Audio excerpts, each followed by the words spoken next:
Welcome to Shri Shri food. આજે આપણે ખીચું બનાવીશું। ખીચું આપણે ચોખાના લોટમાંથી બનાવીશું। આજે આપણે આને અલગ રીતે બાફીને બનાવવાના છીએ। આ ખીચું એની ટાઈમ બનાવી શકાય છે, કારણ કે તેમાં ઓછી સામગ્રી અને ઓછો ટાઈમ લાગતો હોય છે। તો બનાવવાની શરૂઆત કરીએ। તો તેના માટે 1 કપ ચોખાનો લોટ, 1 ટીસ્પૂન અજમો, 2 ચમચી ધાણા, 2 મરચાં, સ્વાદ પ્રમાણે મીઠું, 1 ટીસ્પૂન જીરું, 1/4 ટીસ્પૂન ખાવાના સોડા અને આ કપથી મેં ચોખાનો લોટ લીધેલો છે એ જ કપથી 2.5 કપ પાણી લઈશું।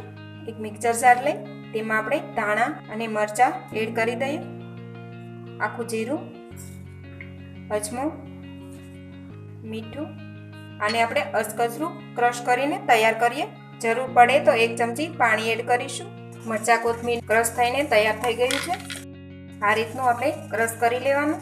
હવે આપણે પાણી પણ સરસ ગરમ થઈ ગયું છે અને તે આ રીતે ઉકળવા લાગ્યું છે। હવે તેમાં આપણે મરચાં કોથમીર જીરાની પેસ્ટ એડ કરી દઈએ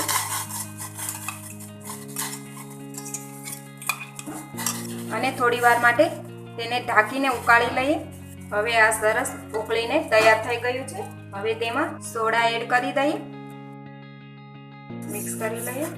હવે આને ખુલ્લું જ 2 મિનિટ માટે ઉકળવા દઈશું। એ પહેલાં જો તમે હજી સુધી અમારી ચેનલ સબસ્ક્રાઈબ નથી કરી તો પ્લીઝ અહીંયા ક્લિક કરો એટલે સબસ્ક્રાઈબ થઈ જશે અને બેલ આઇકન પર ક્લિક કરશો એટલે તમને અમારા નવા વિડીયો મળતા રહે। અને વિડીયો પસંદ આવે તો પ્લીઝ લાઈક પણ કરો અને તમારા ગ્રુપમાં શેર પણ કરવાનું ભૂલતા નહીં। હવે ગેસ સ્લો કરી અને જે ચોખાનો લોટ છે તેને થોડો થોડો મિક્સ કરતા જશું અને વેલણથી બરાબર હલાવતા રહીએ। આ રીતે બરાબર મિક્સ કરી લઈએ, ક્યાંય પણ કોરો લોટ ન રહે તે રીતે આપણે સરખી રીતે મિક્સ કરી લઈશું। હવે આ સરસ રીતે મિક્સ થઈ ગયું છે।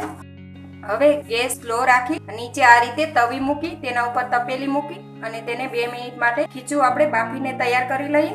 અને તમે વધારે ક્વોન્ટિટીમાં પાપડી માટે બનાવતા હોય તો તેને સ્ટીમરમાં સ્ટીમ કરી લેવું। ઢાંકી દઈશું। હવે 2 મિનિટ થઈ ગઈ છે, ગેસ બંધ કરી દઈએ। ખીચું આપણે નીચે ઉતારી લઈએ। હવે તેને ગરમા ગરમ હોય ત્યારે જ એક પ્લેટમાં ટ્રાન્સફર કરીશું। હવે ખીચુંના એડિશનલ ટેસ્ટ માટે મેં અહીંયા સાંભાર મસાલો, ચાટ મસાલો અને સિંગ તેલ લીધેલું છે। હવે તેના ઉપર સાંભાર મસાલો સ્પ્રિંગ કરીશું, ત્યારબાદ ચાટ મસાલો સ્પ્રિંગ કરીશું, ત્યારબાદ તેના ઉપર થોડું તેલ એડ કરી દઈએ। આનાથી ખીચુંનો ટેસ્ટ બહુ જ સરસ આવશે। તો તૈયાર છે એકદમ સ્વાદિષ્ટ ખીચું અને તેને બનાવવો પણ ખૂબ જ આસાન છે અને આ બાળકો માટે ખૂબ જ હેલ્ધી નાસ્તો છે। તો એકદમ સ્વાદિષ્ટ ખીચું તમે પણ ઘરે બનાવજો અને તમારા એક્સપિરિયન્સ અમારી સાથે શેર કરજો। તો ફરી મળીશું એક નવી રેસીપી સાથે।